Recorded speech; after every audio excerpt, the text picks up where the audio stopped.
November 4th, 1928, Park Central Hotel, New York City. A man walks into a poker game and puts a bullet in Arnold Rothstein. Rothstein survives long enough to reach the hospital, long enough for the police to ask who did it, long enough to say 4 words that defined his entire life, then die. Arnold Rothstein was born in 1882 on the Upper East Side of Manhattan. His father, Abraham Rothstein, was a respected Jewish businessman, honest, charitable, known in the community as Abe the Just, the kind of man who believed that hard work and clean hands were the only currency worth holding. Arnold did not agree. From the time he was a child, Arnold watched how the world actually worked, not how people said it worked. He watched politicians take money under the table. He watched judges look the other way. He watched men in fine suits shake hands with men who would never see the inside of a courtroom, no matter what they did. And Arnold Rothstein took notes. He was not a violent boy. He was a reckless boy. He was something far more dangerous. He was a patient boy, a calculating boy. A boy who understood, before he was old enough to shave, that the real game was not played in the streets. It was played in back rooms, in quiet offices, in conversations that never happened between men who never met. His father wanted a son who feared God. He got a son who feared nothing. By his early 20s, Arnold Rothstein had discovered gambling. Not the way most men discover it: desperate, emotional, chasing the feeling. Rothstein discovered gambling the way a scientist discovers a lab. It was a controlled environment. A place where superior information, superior patience, and superior nerve always beat luck in the long run. He started in pool halls. He hustled men twice his age, men who thought they could read a table. Then he moved to cards, then to horses, then to anything with odds attached to it. And every step of the way, he was never gambling in the way 1930s opponents thought he was. While they were playing the game, he was studying it. While they were feeling the rush, he was calculating the margin. He had a rule he never broke: never bet on anything unless you know something the other person doesn't. That rule made him a fortune. It also made him dangerous in a way that most men with guns never are, because Rothstein's weapon was information. He cultivated sources. He paid for knowledge. He built relationships with people who could tell him what was going to happen before it happened, in races, in fights, in card games, in courtrooms. He was not a gambler. He was an intelligence operation wearing a gambler's coat. By the time he was 30, Arnold Rothstein was one of the wealthiest men in New York City. And he had not done an honest day's work in his life. Here is the thing you have to understand about organized crime in America before Arnold Rothstein. It was not organized. It was chaos wearing a suit. Gangs controlled neighborhoods. 1930s. Bosses controlled blocks. Violence was the only management tool anyone understood. You had a problem with someone, you shot them. You wanted their territory, you shot them. You wanted their money, you shot them. It worked. Until it didn't. Until the bodies piled up. Until the police had no choice but to act. Until the newspapers ran headlines and the politicians needed someone to put in a cage so the public would calm down. Rothstein looked at all of this and saw one thing: inefficiency. He did not think like a criminal. He thought like a CEO. He understood that the reason legitimate businesses outlasted illegitimate ones was not morality. It was structure, hierarchy, insulation. In a legitimate business, the man at the top is never the one who gets his hands dirty. He is separated from the dirty work by layers: managers, employees, contractors, middlemen. If something goes wrong at the bottom, it cannot easily travel to the top. Rothstein applied this model to crime. He stopped doing things himself and started organizing other people to do them. He became the architect, the man who designed the operation, provided the capital, connected the right people, and took his percentage from a safe distance. He was a financier of crime, a venture capitalist of the underworld. He loaned money to bootleggers and took a cut of their profits. He funded gambling operations run by other men and collected his percentage off the top. Keep it routine. He connected drug suppliers with distributors and charged a fee for the introduction. His fingerprints were never on anything. He invented the model that every crime family in America would use for the next 100 years. In 1919, Arnold Rothstein did something that no criminal before him had ever attempted at that scale. He fixed the World Series. The Chicago White Sox were the most dominant team in baseball. They were heavily favored to win the 1919 World Series against the Cincinnati Reds. Across America, millions of fans had their money on Chicago. The series was considered a foregone conclusion. Rothstein saw an opportunity. Through a network of intermediaries, gamblers, fixers, and middlemen, Rothstein made contact with 8 players on the Chicago White Sox roster. These were not fringe players. These were starters. Key men. Men who could, if they chose to, deliberately play below their ability in ways that would be invisible to a casual observer, but decisive to the outcome of a game. The players had grievances. The White Sox owner, Charles Comiskey, was notoriously underpaying his roster. Men who were worth far more to the franchise were being held to contracts that insulted them. Rothstein's people offered them money, real money, more than Comiskey would pay them in years. 8 players agreed. The Cincinnati Reds won the 1919 World Series. The fix was so complete that Chicago's best players were actively sabotaging their own team, throwing pitches they knew would be hit, making errors that looked almost accidental, losing games they were capable of winning. The scandal broke in 1920. It became one of the most catastrophic moments in American sports history. The 8 players forever after known as the Black Sox were put on trial. The public was outraged. Baseball was shaken to its core. Rothstein was called before a grand jury. He denied everything. He was composed, precise, and completely unshakable on the witness stand. He walked out of that courtroom a free man. Not a single charge was ever proven against him. What the public did not fully understand, what the investigators could not fully trace, was the architecture of the fix. Rothstein had not communicated directly with a single player. He had not handed money to anyone personally. He had done what he always did, organized from a distance, through layers, with his name nowhere near the transaction.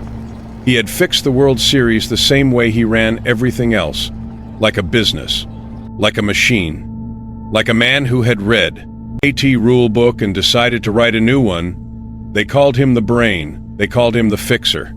The newspapers called him the man who had corrupted America's national pastime. But the young men who came to study under him, the men who would go on to define American organized crime for the next 50 years, they called him something else. They called him teacher. Lucky Luciano was a Sicilian immigrant who had grown up in the streets of Lower Manhattan. He was smart, ruthless, and ambitious in a way that had no ceiling. But Luciano was operating the old way muscle, territory, violence. When he came into Rothstein's orbit, he encountered something he had never seen. A man who never needed to threaten anyone. A man who made problems disappear through intelligence, connections, and money rather than force. Luciano watched. Lansky was a small, quiet Jewish kid from the Lower East Side. He had a mathematical mind, the kind that saw patterns in things other people saw as noise. Rothstein recognized the talent immediately. What Lansky learned from Rothstein was how to turn criminal revenue into clean money, how to move it, layer it, invest it, and make it untraceable. Lansky would go on to become the most sophisticated financial mind in the history of organized crime.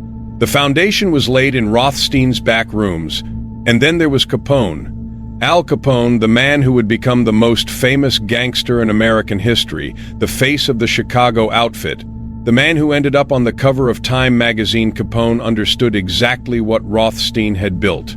He may not have been in Rothstein's inner circle the way Luciano and Lansky were, but he studied the model.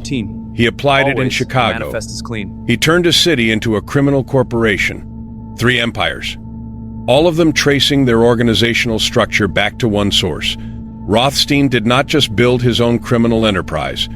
He built the template for all of them. He taught an entire generation of criminals how to think, and that lesson outlived every one of them. By the mid-1920s, Arnold Rothstein's operation was not a gang. It was a conglomerate.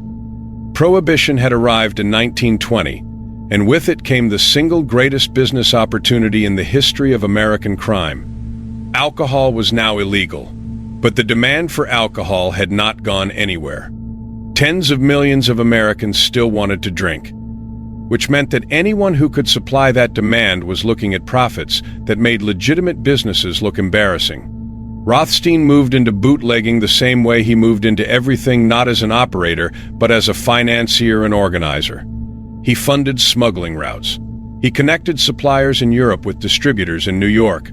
He did not own warehouses. He did not drive trucks. He collected percentages. He did the same with drugs. Rothstein is credited by historians as one of the first major figures to organize large-scale heroin and cocaine importation into the United States. He understood, before almost anyone else, that the narcotics trade was going to be worth more than alcohol. He set up international supply chains, connecting sources in Europe and Asia with distribution networks in American cities. And underneath all of it, his gambling operations continued to expand. He ran floating crap games that moved locations to stay ahead of the police. He controlled bookmaking operations across New York. He had arrangements with corrupt police officials who ensured his operations were never seriously disrupted. At the height of his power, Rothstein's financial web touched virtually every major criminal enterprise in New York City. He was not running them. He was invested in them. He was the silent partner, the bank, the insurer, the fixer when things went wrong. He had turned the American underworld into a market. And in that market, Arnold Rothstein was the central bank. In the fall of 1928, Arnold Rothstein sat down at a poker game in a suite at the Park Central Hotel in Midtown Manhattan. By this point, he was one of the most powerful figures in the New York underworld, and also one of the most exposed. His debts had grown. His judgment had slipped. People who owed him money were growing harder to collect from. People he owed money to were growing impatient.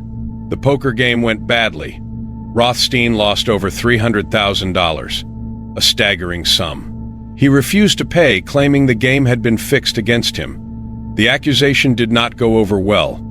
On the night of November 4th, 1928, Arnold Rothstein received a phone call at Lindy's restaurant on Broadway, a place he frequented so regularly it was practically his office.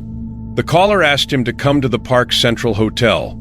Something needed to be settled. Rothstein went alone. He did not bring muscle. He did not bring protection. Whether this was arrogance or calculation or simply a misjudgment, no one alive can say for certain. He walked into the service, entrance of the hotel, and was shot once in the abdomen. He made it outside. He collapsed on the service stairs. By the time police and medical personnel reached him, he was alive but critically wounded. He was taken to Polyclinic Hospital. He lingered for 2 days, hovering in that narrow space between this world and whatever comes after it. He was 46 years old. At the hospital, police detectives came to his bedside. They needed a name. They needed something, anything that would let them build a case, make an arrest, close one of the highest profile shootings in the city's history. Rothstein looked at them. "Me marnwala nahi hun," he said. And then, when they pressed him, "Or agar hunto by nahi batanga," he died on November 6, 1928. The investigation that followed was one of the most extensive in New York City history. As expected. Suspects were questioned. Logging it. Theories were constructed. Good. Names circulated in the press. Always. The most widely suspected figure was a gambler named George Emanos, who was arrested and tried and acquitted for lack of evidence. The man who shot Arnold Rothstein was never convicted. The case was never officially closed. He kept the secret. Even from the grave, Arnold Rothstein died without an empire in the traditional sense. He had no army, no territory in his name, no organization that called itself his. When he died, there was no succession, no son to inherit, no lieutenant to carry the flag. And yet his legacy is everywhere. The 5 crime families that would come to dominate New York City, the Genovese, the Gambino, the Lucchese, the Bonanno, the Colombo, were built largely by men who had either worked with Rothstein directly or learned from those who had. Lucky Luciano, who sat at the right hand of one of those families, restructured the entire American mob using the corporate model Rothstein had pioneered. Meyer Lansky's financial genius, which kept organized crime solvent and invisible for decades, had its roots in what he scenes operations. The model insulation from direct criminal activity, Financial investment rather than personal operation. The use of lawyers and accountants and political connections as armor that model did not die with Rothstein. It multiplied. Every crime boss who has ever sat at the top of an organization and kept clean hands was using Rothstein's blueprint. Every criminal enterprise that has ever run itself like a business was following a design he drew in the back rooms of 1920s New York. He was not the most feared man in American crime. He was not the most violent. He was not the most famous, not then, not now. He was simply the most influential. And that, in the end, is the only thing that lasts.